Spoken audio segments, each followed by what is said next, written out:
Bonjour, désolé pour le retard. On va dire que la worst current practice pour la présentation, c'était de ne pas avoir préparé juste avant. Mais là, on va plutôt parler des worst current practices concernant les sites Drupal. Et on va commencer par un événement qui s'est produit il y a quelques jours. Il est arrivé quelque chose que la communauté a appelé le Drupageddon.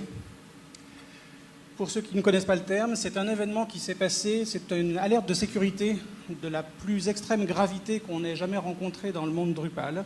Il n'y avait pas eu d'alerte de ce niveau de sévérité depuis au moins Drupal 4.7 en 2005. Donc elle a donné lieu à une communication anticipée avant le bulletin de sécurité. Elle a donné lieu à un bulletin de sécurité marqué hautement critique, à beaucoup d'articles sur Internet. La presse généraliste informatique a repris cette information. Et il y a eu ensuite un bulletin de suivi qui a été émis. Parce qu'on estime qu'un minimum de 10% des sites Drupal sont aujourd'hui hackés à la suite de cette faille qui n'a pas été corrigée dans les délais. C'est une véritable catastrophe, un Armageddon pour les sites Drupal, d'où le nom Drupageddon. Qui parmi vous a un site Drupal 7 en production qui n'aurait pas été patché dans les heures qui ont suivi le bulletin de sécurité il y a quelques jours? Mauvaise nouvelle pour vous. Vous êtes dans la situation de ces gens qui sont à cheval sur une bombe. Ça ne se termine pas toujours très bien, en fait. Vous n'avez pas envie d'être dans cette situation-là. Pauvre homme. Plus précisément, si vous n'êtes pas au courant des données, les voici. Je vous ai mis les coordonnées de l'incident de sécurité, le bulletin. Et pourquoi est-ce que ce problème est arrivé? Beaucoup de sites ne suivent pas les meilleures pratiques. C'est un sujet qui sera présenté dans la conférence suivante. Et ils ont des difficultés à appliquer les mises à jour nécessaires rapidement, soit parce qu'ils ne savent pas qu'elles sont nécessaires, ça arrive surtout sur les petits sites qui n'ont pas de maintenance, soit pour les sites un peu plus importants, parce que des mauvaises pratiques ont été appliquées qui rendent difficile le fait de déployer rapidement. Dans votre cas, posez-vous la question, pour ceux qui ont mis à jour, combien de minutes vous a-t-il fallu, une fois que vous avez pris conscience de la sévérité de l'événement, pour le prendre en charge et pour décider d'appliquer? Et une fois que vous avez décidé d'appliquer le correctif, combien de minutes vous a-t-il fallu pour le mettre effectivement en production? On considère que sur les sites qui n'ont pas été protégés par le correctif dans les 3 heures qui ont suivi, un minimum de 10% et environ 70% au total sont susceptibles d'avoir été possédés par des exploits automatisés qui ont été mis en place à partir de 3 heures après la révélation de l'incident. Si vous êtes dans la situation de ne pas avoir les bonnes pratiques qui vous permettent de déployer rapidement, comment peut-on s'améliorer? Et surtout, vous devez vous poser la question de comment gérer les suites. La présentation que je fais maintenant concerne des constatations qui ont été réalisées dans le cadre de l'activité d'audit, puisque Osinet a une activité assez spécifique dans le monde Drupal. Nous faisons essentiellement de l'audit et du conseil et non pas de la création de sites. D'où est-ce que je me permets de m'exprimer? Osinet a été contributeur sur Drupal depuis 2005. 100% de notre personnel, même s'il n'est pas nombreux, est contributeur à Drupal 8. Moi-même, je suis l'auteur d'un certain nombre de security advisories, également de correction d'un certain nombre de security advisories, et le mainteneur de XML RPC en Drupal 7 et en contrib en Drupal 8, et l'auteur d'une contrib que beaucoup de sites utilisent, qui est le module référence. Comme je disais, Osinet fait surtout de l'audit, du conseil, du lead de développement et des missions d'architecture. Lorsqu'on fait de l'audit, on est amené à constater des problèmes principalement de 3 natures: les délais, la performance, et quelquefois on est appelé à réagir à la suite de problèmes de sécurité qui résultent de mauvaises pratiques lors de la mise en œuvre. Et ce qu'on constate, c'est que les problèmes qui sont découverts sont pratiquement toujours les mêmes, et ils se répètent par ignorance des donneurs d'ordre, mais également des maîtres d'œuvre qui réalisent les sites. À quel stade trouve-t-on des erreurs dans les projets? Un petit peu à toutes les étapes. On trouve des erreurs dès l'étape de l'acquisition du projet, le processus de spécification et la démarche d'achat. On en trouve bien sûr une grande partie durant la réalisation, mais pour les projets qui n'ont pas un suivi de recettes continues, il n'y a souvent pas beaucoup de découvertes qui sont faites durant le build. Et ensuite, une grande partie des problèmes sont constatés durant le fonctionnement, soit lors des visites anonymes, soit lors des visites connectées, soit lorsque l'infogérant ou l'exploitant du site procède à des opérations qui nécessitent des privilèges un peu plus élevés. Les erreurs les plus fréquentes, si vous voulez juste cette liste-là, c'est d'abord des coûts excessifs de réalisation. Ça n'est pas spécifique à Drupal, mais c'est particulièrement vrai dans un certain nombre de projets où on voit des projets Drupal, des sites qui auraient dû être livrés en 3 mois, qui prennent 6 mois à 1 an pour être livrés et qui ne sont pas satisfaisants à la fin. Lorsque vous êtes dans une équipe de développement, vous observez des régressions, des fonctionnalités qui étaient en état de marche et qui ensuite se cessent de fonctionner à un moment donné. Des coûts excessifs pour l'hébergement, et Drupal est particulièrement notoire pour nécessiter des hébergements particulièrement spécialisés et avoir des exigences lourdes qui ne sont pas toujours compatibles avec ce que l'on pourrait souhaiter. On trouve aussi des failles XSS, c'est la catégorie la plus courante. Et bien sûr, Drupal est également célèbre pour cela, les problèmes de performance constatés par les visiteurs, des temps de page qui sont beaucoup trop longs. Moins couramment, on trouve des problèmes de performance back parce que ceux-ci sont souvent plus acceptés par les utilisateurs. À qui la faute? Eh bien sûr, on est généralement tenté de penser que la faute est celle de l'agence qui réalise le site, puisque somme toute, c'est elle, le maître d'œuvre, c'est elle qui livre le produit en affirmant qu'il fonctionne. Ce n'est pas toujours seulement le cas. Il y a une source en amont, souvent, qui est le studio graphique qui conçoit une expérience utilisateur sans prendre en compte les difficultés qu'elle va impliquer lors de la réalisation pratique du site web. Par ailleurs, puisque Drupal a des exigences d'hébergement relativement particulières par rapport à des applications comme on pourra en faire en Symfony ou en Ruby on Rails, certains hébergeurs ne connaissent pas ces contraintes et basent leurs propositions et leurs dispositifs d'hébergement sur les besoins d'applications plus traditionnelles. La communauté Drupal et open source en général est aussi quelque part à prendre en faute pour ne pas livrer des modules parfaits.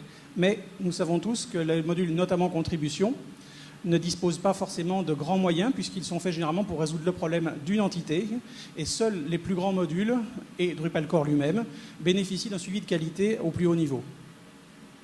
Et enfin, last but not least, il ne faut pas négliger le fait que le donneur d'ordre est souvent aussi responsable de ces problèmes. C'est plus difficile à entendre souvent, mais lorsque vous avez des gens qui font leur première expérience d'un grand site de gestion de contenu, vous avez souvent la tentation de vouloir accumuler des mécanismes de contrôle d'accès, des workflows et des procédures un peu lourdes héritées d'une informatique traditionnelle ou d'un circuit de publication orienté papier et qui sont mal adaptées aux contraintes de rapidité et de flexibilité qu'on a dans le monde web. Donc à la première étape, on est sur les problèmes couramment rencontrés dans la procédure d'achat, que ce soit pour le sourcing ou pour l'évaluation des coûts. Un site peut souvent faire l'effet d'un dossier de site de ce genre de choix à effectuer, comme faut-il au milieu d'une masse telle de fonctionnalités. Deux grands problèmes reviennent assez régulièrement. Un sur les questions de propriété intellectuelle. Et d'abord, beaucoup d'entités qui n'ont pas une compétence juridique spécifique, une expérience de l'open source, vont avoir tendance à bloquer sur des recommandations un peu historiques de vouloir obtenir le transfert de propriété de ce qui leur est livré. Vous le savez certainement, du moins je l'espère, il n'est pas possible de transférer un site à un client en toute propriété s'il contient Drupal lui-même, puisque vous n'êtes pas propriétaire de Drupal. Vous ne pouvez évidemment pas vendre ce dont vous n'êtes pas propriétaire. Plus généralement, vous pouvez donc concéder une licence, ou si vous êtes le client, acquérir une licence, et cette licence sera nécessairement GPL, du fait que la GPL version 2 et suivante est ce qu'on appelle une licence contaminante, qui affecte l'ensemble des codes qui sont exécutés dessus. Donc, ça signifie, là, au niveau de l'achat, que si vous spécifiez une exigence de propriété ou d'une licence autre que GPL, une agence qui a une compétence juridique particulière sera obligée de ne pas vous répondre ou de refuser votre clause, ce qui pourra conduire à l'écarter, alors qu'elle avait peut-être une meilleure réponse que ceux qui vont accepter sans comprendre de vous livrer quelque chose qui ne soit pas sous GPL ou de vous transférer la propriété de quelque chose qu'ils ne possèdent pas. C'est un problème, bien sûr, pour la valorisation de l'immobilisation que représente un site, mais en réalité, souvent, ce qui vous intéresse plus que la propriété du code source, qui est un produit communautaire à la base, c'est la propriété de vos assets graphiques, donc les images qui ont été créées pour vous, les contenus que vous allez mettre dedans, et l'originalité du look and feel. Tout ceci peut être transféré, n'est pas contaminé par le GPL, et c'est généralement suffisant pour les besoins d'un propriétaire de site.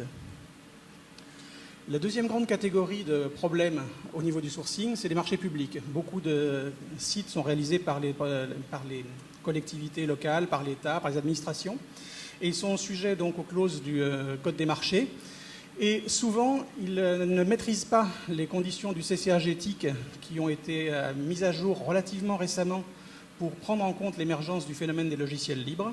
Et ils butent encore sur le fait de vouloir, une fois encore, acquérir la propriété. Aujourd'hui, le CCH éthique a ouvert des perspectives pour la concession de licences libres lors de la réalisation de projets web. Un autre problème qu'on a constaté, qui a eu lieu sur un site qui a fait beaucoup parler de lui il y a quelques années sur Drupal, qui était un des sites du gouvernement, le site France.fr, qui a été confié à une agence dont le job n'était pas réellement de créer des sites Drupal, par la faute du Code des marchés, en fait. Le gouvernement s'attendait à avoir des candidats à son appel d'offres en nombre suffisant et d'un niveau suffisant. Mais à l'époque, le marché Drupal était en plein boom, les agences compétentes étaient toutes overbookées et ils n'ont eu que des candidatures recevables au terme du Code des marchés, mais d'un niveau de compétence inapproprié pour faire un site du niveau de complexité visé. Ils ont eu assez de candidatures, elles étaient recevables, ils ont été obligés de déclarer un titulaire pour le site, alors même que celui-ci n'était pas nécessairement en mesure de livrer ce qui était attendu. Souvent, quelquefois, il faut savoir renoncer à un marché et le déclarer infructueux, même si ce n'est pas nécessairement facile. Le Code des marchés a également un problème au niveau de la définition de ce qui doit être transféré. Souvent, il s'agit de réaliser un site et non pas un logiciel. Et donc, l'important, l'objet finalement, le livrable est le site en ligne et non pas le source qui permet de le mettre en œuvre, qui est de toute façon fourni et transmis dans le cadre d'une licence libre. Et la dernière barrière, avant de prendre en compte les nouvelles dispositions du CCH éthique et du CCH GPI, c'est de se bloquer sur une spécification fournie en amont qui va à l'encontre de la démarche agile pratiquée par les agences, pratiquement toutes les agences aujourd'hui. Un autre problème au niveau de la période d'achat, c'est le sourcing des prestataires. Il y a 3 grandes catégories de prestataires. Les agences de communication, agences de publicité traditionnelles pour les petits projets, qui n'ont pas généralement la technicité nécessaire pour faire les sites un peu évolués. Les sociétés de services et d'ingénierie, en logiciel libre ou non, qui n'ont pas toujours la capacité créatrice dont disposent les agences de pub. Et les Drupal Shop qui essayent de combiner les deux, mais qui ne sont pas nécessairement suffisamment disponibles ou qui ne sont pas référencés dans les grands comptes pour être en mesure de recevoir la commande d'un site. Enfin, lorsque le marché présente une technicité suffisante, il est souvent nécessaire d'avoir recours à un spécialiste en assistance à maîtrise d'ouvrage, mais les clients qui n'ont pas eu l'habitude de faire des projets n'en voient pas nécessairement la nécessité avant d'avoir eu un premier échec. La deuxième étape la plus intéressante, c'est le build. Lorsqu'on construit le site, que découvre-t-on ? Eh bien, au niveau de la maîtrise d'ouvrage, une erreur courante, c'est de ne pas savoir quelle version choisir. Aujourd'hui, il y a essentiellement 3 versions qui sont envisageables pour des projets Drupal, 6, 7 et 8. Vous pensez sans doute tous que la version 7 est la plus applicable, c'est probable, mais il y a un certain nombre de cas dans lesquels vous pouvez vous retrouver avec une offre en 6. J'ai été confronté dernièrement à un client qui a souscrit un site proposé par une agence, aujourd'hui encore, le mois dernier du moins, en Drupal 6. Il faut savoir qu'il ne faut plus faire ça aujourd'hui. Pourquoi ? Ça serait trop long à en parler, mais je pense que ça sera clair pour la plupart d'entre vous. Sur des projets courts aujourd'hui ou des projets qui vont être refondus dans les 2 ans qui viennent après leur livraison, Drupal 7 est incontournable. En revanche, pour un projet qui démarre ces temps-ci et qui serait à livrer au mois de juin ou plus tard parce qu'il est long, il est probablement plus raisonnable de lancer dès maintenant un projet Drupal 8 puisque la version bêta, le cycle des bêtas a commencé. Autre problème au niveau du maître d'ouvrage, ne pas avoir une politique pas très bien réfléchie au niveau de la gestion de version. On rencontre quelquefois dans les gens qui ont une DSI qui pratiquent déjà du Drupal, une politique de ne déployer que des versions stables. Si vous faites du Drupal en tant que développeur, vous savez très bien que les versions stables ne sont généralement pas celles que vous voulez déployer pour la plupart des modules contrib, parce que Drupal, et notamment les contribs, sont dans un état de dev perpétuel, et dans le meilleur des cas, vous allez déployer des bêtas. Il faut donc savoir sortir des cycles de version stable uniquement parce que vous obtenez des produits obsolètes. A contrario, il y en a certains qui ne se préoccupent pas de ça et qui autorisent de mettre des versions dev à des agences, y compris sans une grande technicité. Et on aboutit à des sites qui sont réalisés avec des versions instables, dans des branches qui ne sont pas maîtrisées, qui ne sont pas encore entièrement débuggées, Donc, dans les deux excès, on a un problème. Donc, le choix des politiques de version est un vrai choix à réaliser pour le maître d'ouvrage par rapport à son prestataire. Enfin, la dernière principale erreur que l'on voit de la part des maîtres d'ouvrage, c'est de ne pas procéder à de la recette au fil de l'eau et d'attendre la fin d'une grande phase, voire la fin du projet entier, comme dans un cycle en V traditionnel. Et pour ceux qui procèdent à ces recettes périodiques, de vérifier simplement que la fonctionnalité est là et ne pas vérifier que le site est effectivement installable from scratch, ce qui garantit qu'il ne contient plus les scories d'étapes de développement antérieures dans lesquelles des modules ont été enlevés et mal désinstallés, ce que l'on constate malheureusement souvent. Ensuite, du côté du développeur. Première erreur que j'ai encore constatée dans un audit ce mois-ci, c'est pas vieux, c'est un projet qui est livré sans utiliser de gestion de version et qui est développé sans gestion de version. Ça signifie qu'on aboutit à des mauvaises pratiques. Par exemple, on voit du code qui est commenté dans les sources au lieu d'être rangé dans un commit et effacé ensuite, ce qui alourdit le code à relire et complique son évaluation. On voit quelquefois, pour ceux qui ont des suivis de gestion de version, qu'ils mettent des messages de commit qui ne servent à rien. Ce qui fait que pour rechercher quand une erreur a été introduite, j'en vois qui rit dans la salle, ça doit être du vécu, on est obligé de faire des dissections pour retrouver à quand un problème a été introduit au lieu de pouvoir se fier à des messages de commit utiles. Et enfin, un peu moins grave, ceux qui font des messages de commit, qui ont un process de version, mais qui n'utilisent pas les fonctions de branching de manière intelligente, avec un flow bien défini comme le Git flow, le GitHub flow ou d'autres. Erreur numéro 2 qu'on voit vraiment principalement dans les sites réalisés par des agences non techniques, c'est les sites qui sont réalisés par accumulation de modules. Donc ils ont vendu un site à un client en disant « Mais dans Drupal, tout est déjà fourni, il suffit de rajouter un module, il y a toujours un module pour ça. » Oui, il y a 30 000 modules en ligne sur Drupal, il n'y en a pas forcément 30 000 que vous voulez utiliser, il y en a plutôt une centaine, on va dire. Et dans le cas où la couverture fonctionnelle réapportée par un module spécialisé n'est pas de 100%, le coût de la charge réalisée, de la charge à passer pour obtenir les 100% de fonctionnalité peut souvent dépasser la réalisation d'un spécifique en termes de coût de réalisation et encore plus en termes de coût d'exécution lors du run par la suite. Autre erreur, c'est de créer ce site par accumulation de changements dans une base, donc travailler sur un serveur de développement où on change progressivement les choses sans mettre en place les bons mécanismes qui sont le fait d'avoir des procédures de déploiement automatisées, de mettre du vendoring pour ses dépendances. Là, tout cela sera détaillé dans la session suivante présentée par Augustin Delaporte, après la mienne, que je vous invite à regarder également. Et enfin, l'erreur la plus célèbre, certainement, c'est le fait d'avoir hacké Core ou Contrib. On dit toujours, à chaque fois que vous hackez Core, Dieu tue un chaton. Plus sévèrement, peut-être.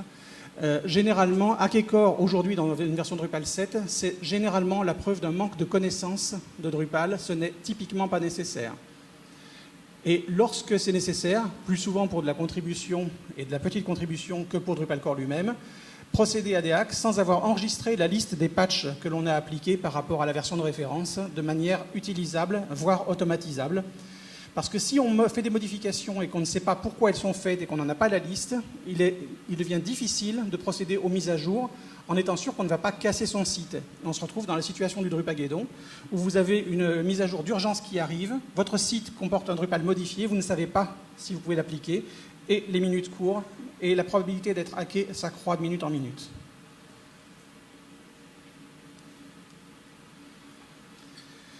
Une erreur presque aussi courante, c'est celle des agences qui ont pratiqué d'autres outils que Drupal et qui programment en PHP brut sans passer par les API.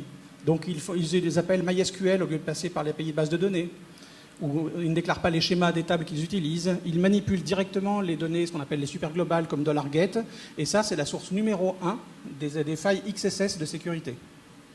Un grand classique. Lorsque je fais un audit, je commence généralement par faire un grep $get sur le répertoire du thème et environ une fois sur deux ou un peu plus, je trouve des accès à get qui sont réimprimés derrière sans être sécurisés, ce qui signifie un XSS. Autre erreur, cette fois-ci côté performance, c'est le fait de manipuler directement les cookies au lieu d'utiliser la session. Si vous mettez des données dans le cookie, elles sont en clair, vous êtes ouvert à toutes sortes d'injections basées sur les cookies, notamment tout ce qui est autour du phénomène de mascarade.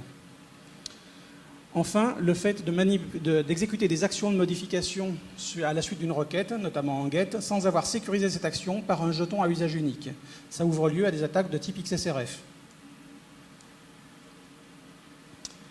Un peu moins grave, puisqu'on aboutit là généralement à des choses qui marchent, c'est développer sans se donner la peine de mettre le reporting d'erreur au maximum sur ces postes de développement. Parce que, ah oui, il y a des warnings, je vais désactiver le reporting, comme ça, je ne les verrai plus et le site marchera bien. Erreur fatale, les erreurs sont tout de même là. On ne casse pas le thermomètre, on essaie de guérir en général. Le problème, c'est que ça aboutit à des sites qui, lorsqu'ils sont en production, n'ont effectivement pas de warning qui sortent à l'affichage, mais ils vont néanmoins être logués par les appels à Watchdog. Il y a déjà le coût des appels à Watchdog, la résolution de l'ensemble des modules qui sont installés comme écouteurs de Watchdog, et en particulier le module de logging en base de données, qui s'appelle DBlog, qui est notoire pour les gens qui commencent à se préoccuper de questions de performance comme étant une source connue de performance. Pourquoi est-ce que c'est un problème de performance? Eh bien, parce que quand on a beaucoup de notices, on peut arriver à des chiffres ahurissants. Cet été, j'ai audité un site où on a constaté plus de 1500 insertions par seconde dans la table Watchdog sur un site en production, uniquement à cause d'erreurs et de notices PHP. En corrigeant une dizaine de lignes avec des erreurs assez basiques qui ne portaient pas à conséquence sur la fonctionnalité, on a pu redescendre largement en dessous d'une insertion par minute. Le problème de ça, bien sûr, ça a un coût sur la performance. L'hébergeur va s'en réjouir puisqu'il va vendre une machine plus chère à la limite, mais c'est aussi qu'au milieu de tout ce flot d'erreurs qui arrivent, d'une part, on peut être tenté de désactiver le module des DBlog pour réduire les taux d'insertion, mais du coup, on ne voit plus les vraies erreurs. Et même si on l'a laissé, quand vous avez 10 000 messages maximum autorisés, comme permet de le faire Drupal, et qu'au bout de ça, votre log est effacé, s'il y avait un vrai message important dans cette période, il va disparaître au prochain cron parce que votre DBlog est déjà saturé. Vous ne voyez plus quelles erreurs arrivent réellement parce que vous êtes noyé dans le bruit. Donc il est important de développer avec un reporting maximum durant les cycles de développement et durant les procédures de recettes. Enfin, la dernière erreur, c'est de ne pas faire de tests de montée en charge. Souvent, les développeurs sont pris par le temps. On ne peut pas trop leur en vouloir. Ils essayent de faire le maximum pour leurs clients. Et tout va bien sur les postes de développement ou les postes où on procède aux recettes, qui sont souvent des machines isolées. Or, la différence entre une machine isolée et une infrastructure de production, donc un environnement qui n'est pas isoprod, c'est qu'en production, vous avez typiquement des serveurs séparés pour la base de données et pour les frontaux.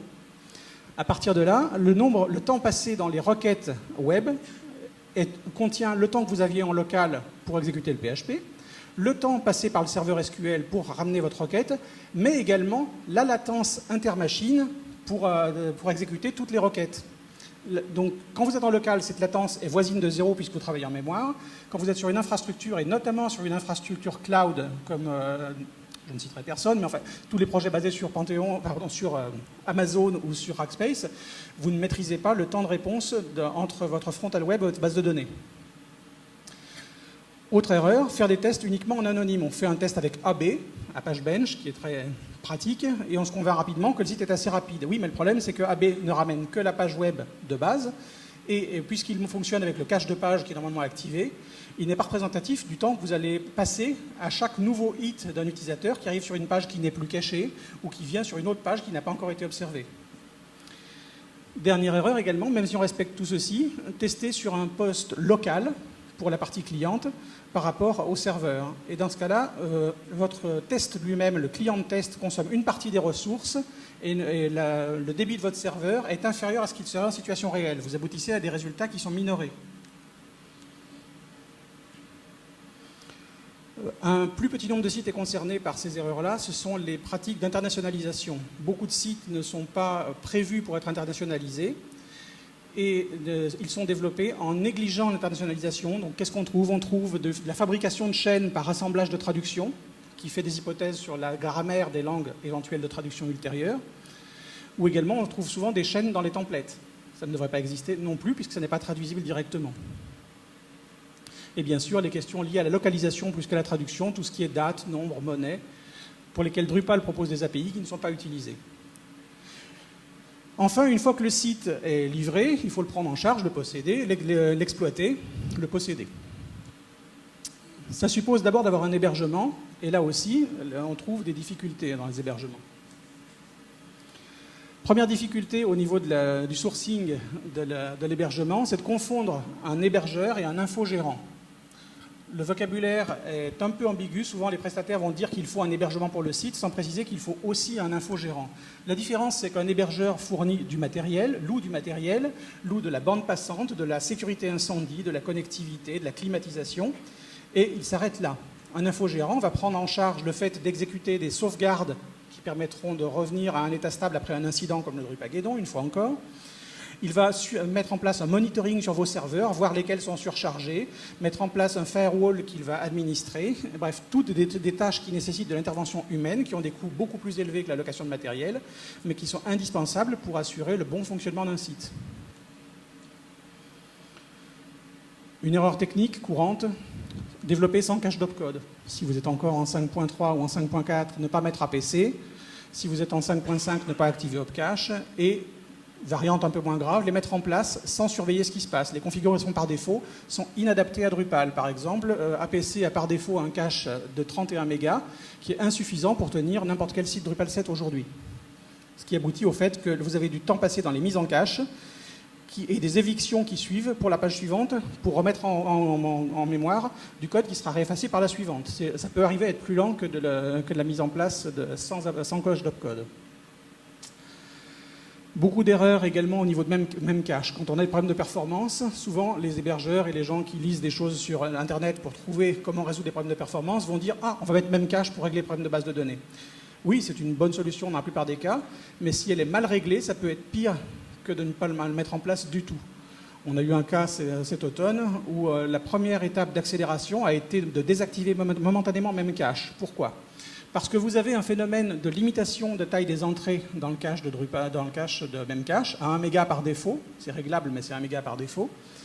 Et dans des grands sites sur lesquels des gens ont passé beaucoup de temps à accumuler des vues, des fonctionnalités, vous avez un certain nombre d'entrées qui font plus de 1 méga. Et donc, à chaque page, le Drupal fabrique la donnée, l'envoie dans le cache l'ignore, et à la page suivante, Drupal la demande de nouveau au cache, donc un aller-retour de cache. Et le cache lui dit « Ah non, je ne l'ai pas ». Drupal la refabrique, la renvoie, elle est de nouveau ignorée, et ainsi de suite. Alors que si vous êtes en base de données où vous n'avez pas cette limitation, bien sûr, vous aurez plus de lecture et écriture en base de données, mais au moins, à la première requête, elle sera fabriquée, à la suivante, elle sera là, il ne sera pas nécessaire de refabriquer. Donc, même cache, mal réglé, c'est un problème. Et ça, c'est pas très connu comme information. Heureusement, Drupal 7.33, qui est sorti il y a 5 jours maintenant, a enfin documenté cette limitation dans la documentation de l'API de cache. Une erreur qui concerne surtout les sites qui ont beaucoup de fichiers, ce qui n'est pas la majorité, mais tous ceux qui ont de l'image en particulier, c'est de développer sur NFS en termes de partage de fichiers, alors parce que NFS possède un problème d'écriture synchrone. Et Drupal utilise des tonnes d'instructions include once qui donnent lieu à un lstat, un appel système sur le file system.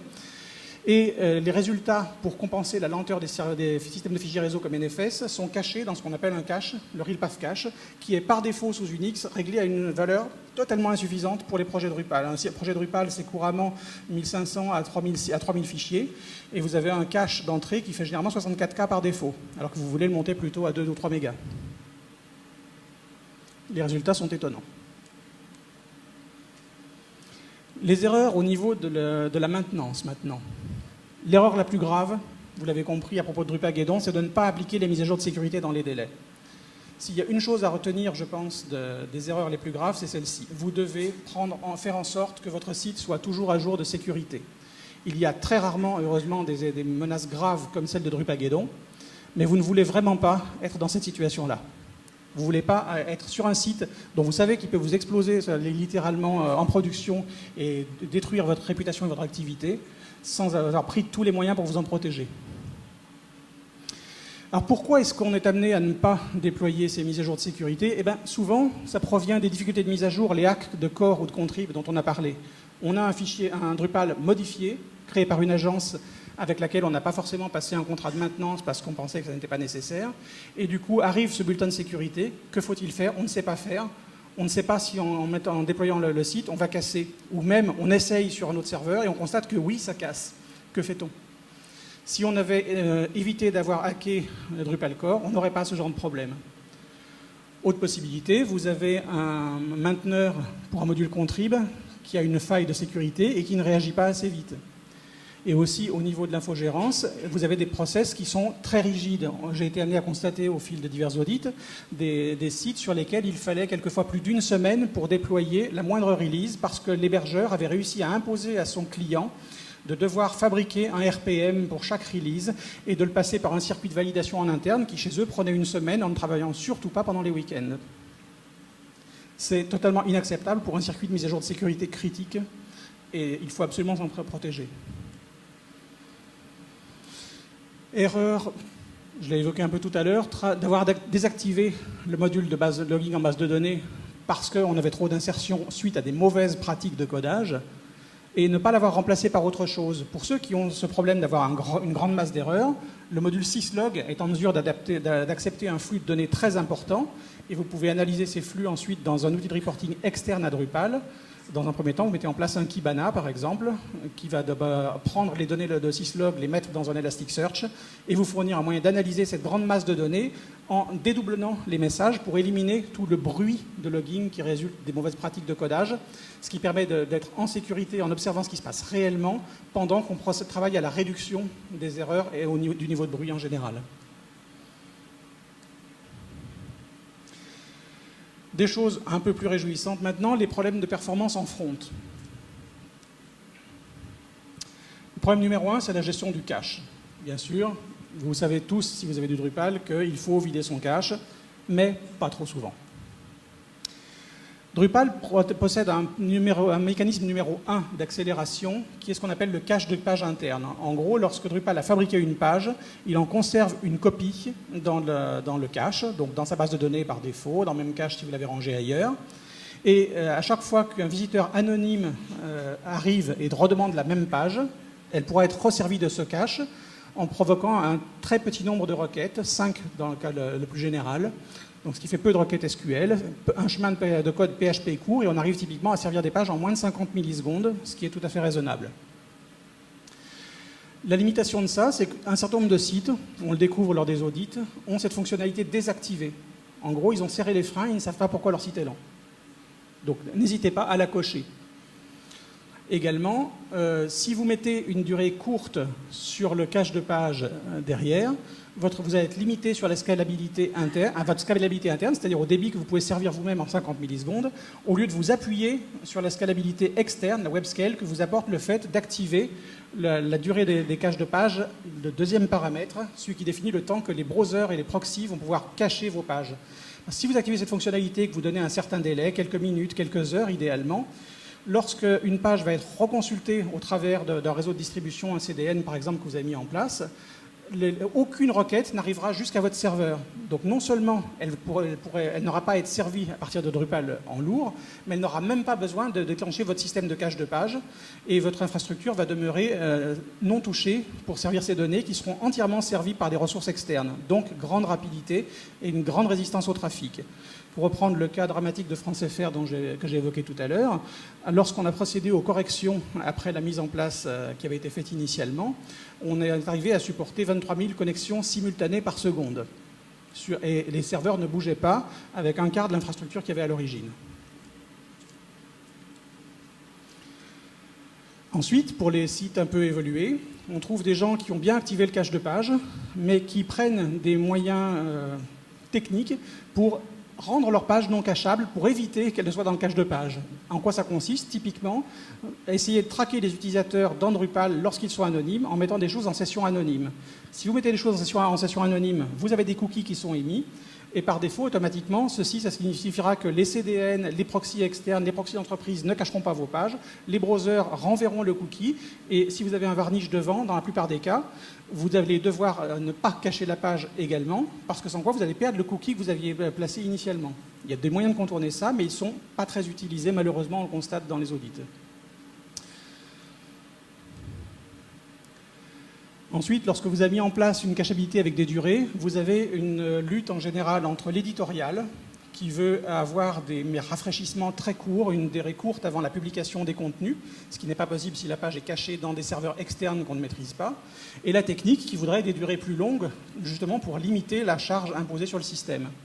Le problème, c'est que dès lors que vous n'avez pas une stratégie claire, une décision qui est prise sur les durées, l'équipe technique et l'infogérance va plutôt se trouver dans une situation de devoir arbitrer et choisira de ne pas choisir, et vous n'aurez souvent pas de prise en charge valide. Donc la question d'avoir une décision claire et vérifiée sur les durées de cache est nécessaire pour garantir que vous aurez effectivement des résultats dans ce domaine-là. On descend un peu l'échelle de gravité. Il y a les techniques d'agrégation des assets. Drupal agrège par défaut les fichiers JS, JavaScript et CSS. Ça permet de réduire le nombre de hits que les browsers vont envoyer à vos serveurs.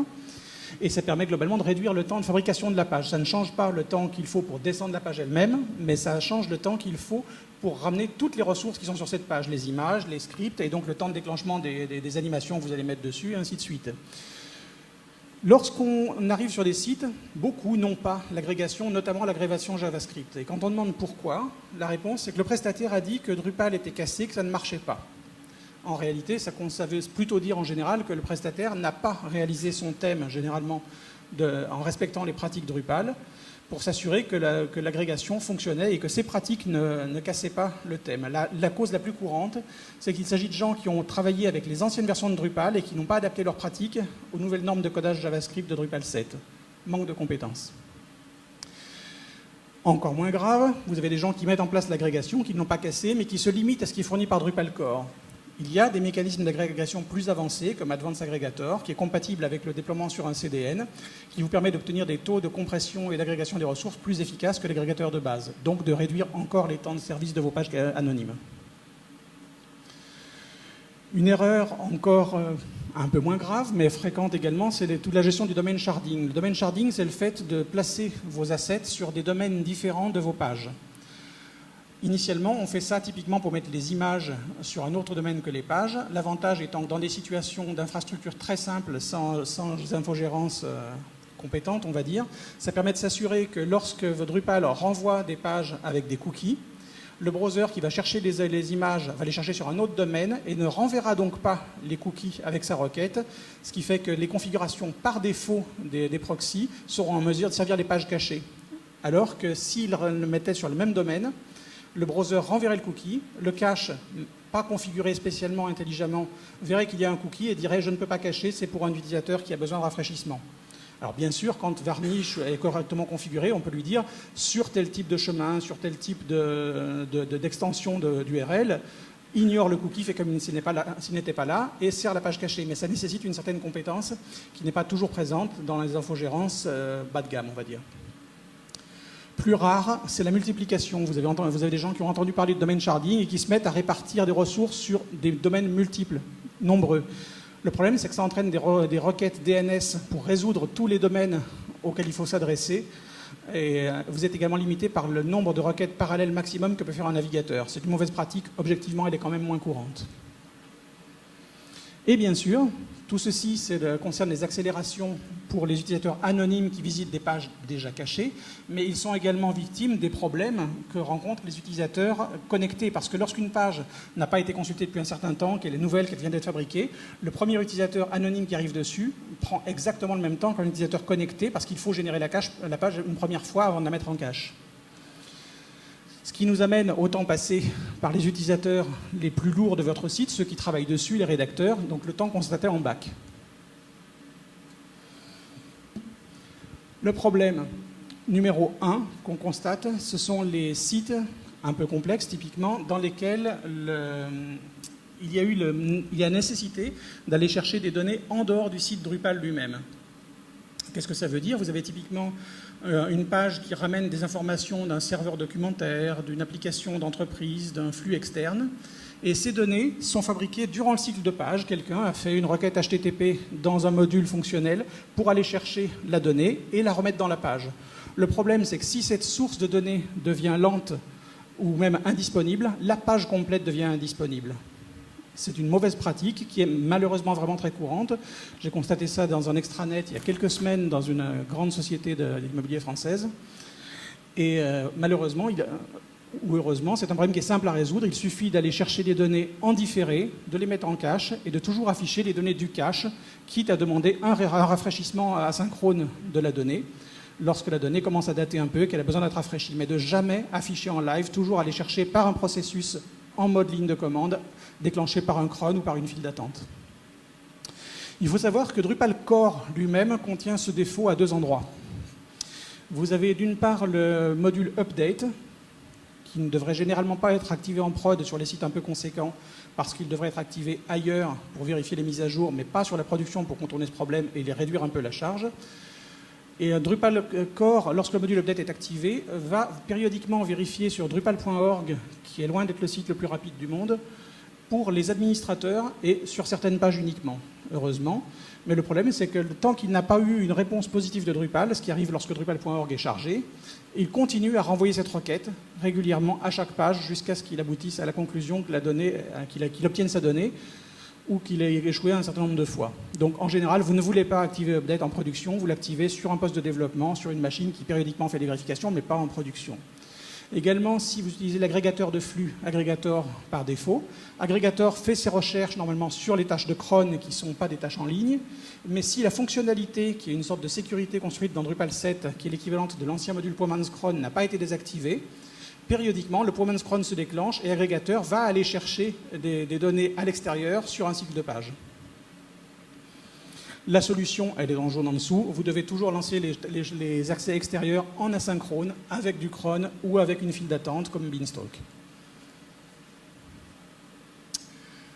Symptômes d'alerte, cette fois-ci, on est dans un site qui a fonctionné correctement, qui n'a pas de soucis, et subitement, un jour, ça nous est arrivé un matin dans un site de presse où j'ai passé beaucoup de temps, un site se met littéralement à tomber.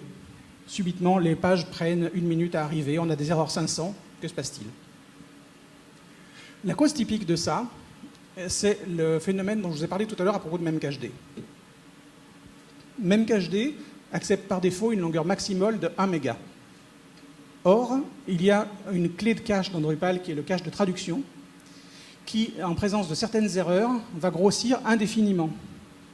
Donc, le site est en production, fonctionne normalement, n'a pas de souci, et pendant ce temps-là, au fil des jours, cette clé grandit.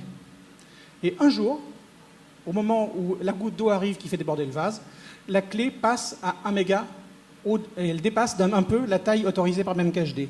Qu'est-ce qui se passe? Eh bien, subitement, alors que cette clé qui est chargée sur toutes les pages était précédemment servie du cache, elle n'est plus servie du cache et Drupal doit régénérer le cache de traduction à chaque page.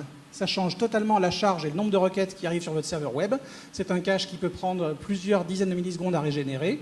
Et quand vous le multipliez par un épisode de fort trafic, vous aboutissez à des erreurs 500.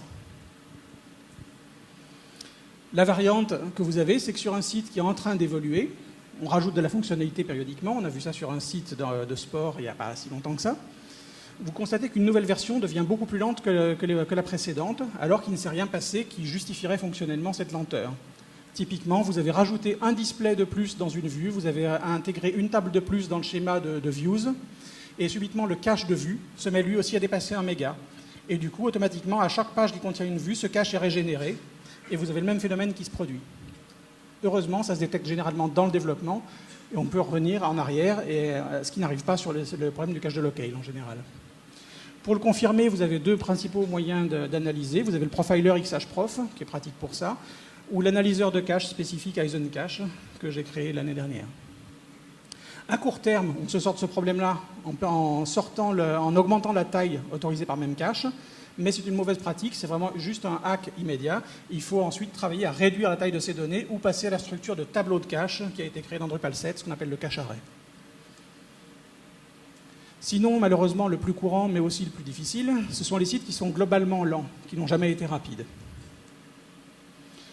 Typiquement, vous avez trop de modules, notamment le trop de modules de Node Access. On a vu un site dernièrement qui avait 8000 contenus et qui avait 300 000 enregistrements de Node Access. Comment confirmer que c'est bien ça la source du problème? Typiquement, vous activez le thème Stark, qui est un thème totalement dépouillé. Vous vous assurez qu'il n'a aucun bloc. Vous retournez sur les mêmes pages en back avec Stark momentanément. Vous devez constater qu'il va beaucoup plus vite. Si oui, ça signifie que vous avez effectivement trop de temps qui est passé dans la génération des données qui sont périphériques à votre contenu, donc dans les blocs, et vous devez travailler à réduire la quantité de données de travail effectuées.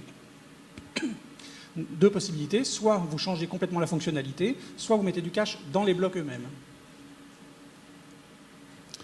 Le cache de bloc, je l'ai mentionné, si vous avez du Node Access, vous n'avez pas de cache de bloc. Souvent, ça n'est pas nécessaire. Vous voyez comment.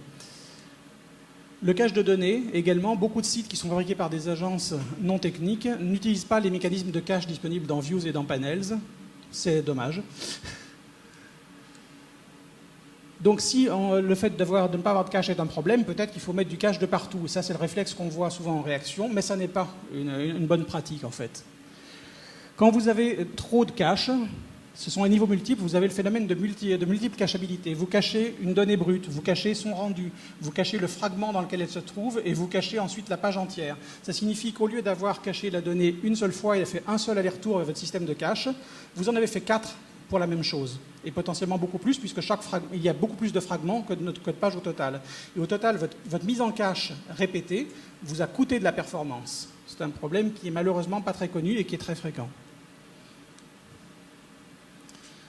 Autre cas, vous constatez des caches, en analysant avec Eisencache par exemple, des caches qui sont tout le temps en miss. Quelle que soit la page, vous arrivez à des recherches en cache qui échouent tout le temps. L'origine, typiquement, le plus courant, c'est quelqu'un qui a mal compris le système de variables de Drupal et qui l'utilise pour ranger de l'information d'état. En Drupal 8, le problème est résolu, on a séparé les settings, la configuration et l'état, mais en 7, malheureusement, ça n'était pas encore complètement connu. C'est facile à diagnostiquer, afficher les variables 7. Vous ne devez pas avoir de variable 7 dans les pages courantes. Enfin, malheureusement, le cas qui demeure le plus courant, c'est qu'il y a trop de requêtes dans une page. J'ai audité il y a quelque temps un site où la home non cachée faisait 9400 requêtes SQL. Pour moi, c'est un record. J'étais resté à des niveaux un peu plus bas précédemment. Malheureusement, là, il faut y aller manuellement, prendre une trace des requêtes et examiner ce qui se passe. Enfin, une fois que vous avez éliminé le fait d'avoir trop de requêtes SQL, il y a aussi le fait que vous avez trop de temps passé dans le PHP. En auditant un site de médias cet été, on s'est rendu compte que la moitié du temps était passé dans l'exécution de PHP, indépendamment de tout ce qui était cache et base de données. Donc, typiquement, vous avez trop de modules. Il y a un petit hack qui permet rapidement de réduire le problème, qui consiste à réduire le nombre d'implémentations lorsqu'on sait que certaines d'entre elles sont inutilisées, avec un hook un peu sophistiqué. Mais la vraie solution, c'est quand même de repenser la logique fonctionnelle et de mettre des caches au bon niveau. Le dernier, que je mentionne souvent, on le trouve lorsque vous avez du code dans les thèmes, très fréquemment, où pour afficher des résultats, quelqu'un va faire une boucle for sur une liste de nodes en les chargeant et en les affichant à tour de rôle, au lieu de les recevoir correctement de la couche de module où ils auraient été chargés en une seule fois. Pour conclure, fabriquer un site, le posséder, l'exploiter, c'est un vrai travail. Il ne faut pas simplement s'imaginer que tout va bien aller. Et la clé, c'est la compétence. Ça commence par le maître d'ouvrage, réellement. Un maître d'ouvrage qui confie un projet à un maître d'œuvre ne doit pas simplement déléguer la tâche et espérer que tout va bien aller. Il faut se faire entourer, si on n'a pas la compétence technique soi-même, et suivre ce qui se déroule. Comme le disait Andy Grove, qui était le CEO d'Intel à la grande époque de Windows et d'Intel, seuls les paranoïaques survivent. Il a publié un livre qui a été célèbre sur le sujet, et c'est un peu vrai lorsque vous devez contracter un site. Donc il faut pour cela avoir une compétence interne, et si on ne l'a pas, avoir recours à une assistance maîtrise d'ouvrage. Et il faut évidemment avoir recours à un prestataire qui a lui-même la compétence. Une fois que ces compétences sont acquises, les gens qui ont ces compétences peuvent procéder aux mesures qui permettent de savoir ce qu'il faut mesurer, bien sûr, et une fois qu'on a les mesures, sur quoi agir. Et enfin, le dernier point de cette présentation, c'est l'idée qu'il faut savoir adapter ces contraintes et ces exigences. On n'a pas les mêmes contraintes de niveau de pratique, d'industrialisation pour un projet qui est un événementiel à livrer hier et qui aura une durée de vie prévue de 2 mois, et sur un projet qui va devoir vivre pendant 5 ans minimum. Le stack LAMP sur lequel Drupal est construit, pour les petits trafics, pardonne à peu près tout tant qu'on est en dessous de quelques milliers de pages par jour, sauf l'absence de mise à jour de sécurité. Si vous voulez en savoir plus, passez nous voir. Je ne sais pas si on a du temps pour les questions, ou s'il y en a.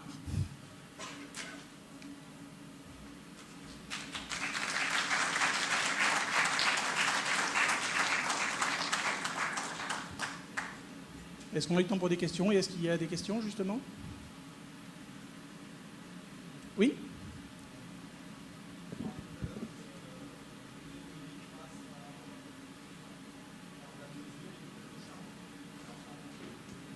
Non, je n'entends pas et je pense que pas grand monde va entendre également.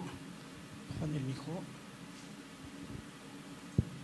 Donc, ouais, tout à l'heure, vous avez dit que l'audit, à un moment donné, ce qui va découler derrière la performance du site va dépendre, entre autres, des tests de charge. Et c'est par le test de charge qu'on va pouvoir identifier s'il y a des problèmes. Alors, le test de charge sur le front, à quelque chose près, je pense que je ne vais pas dire qu'on sait tous le faire, mais il y a pas mal de bonnes pratiques qui sont connues. Par contre, tout ce qui est test de charge sur le back-office, est-ce qu'il y a quelque chose qui est, entre guillemets, qui est la solution à faire? Alors, à mon avis, il y a une très bonne pratique. Je pense qu'Augustin va en parler dans la prochaine présentation.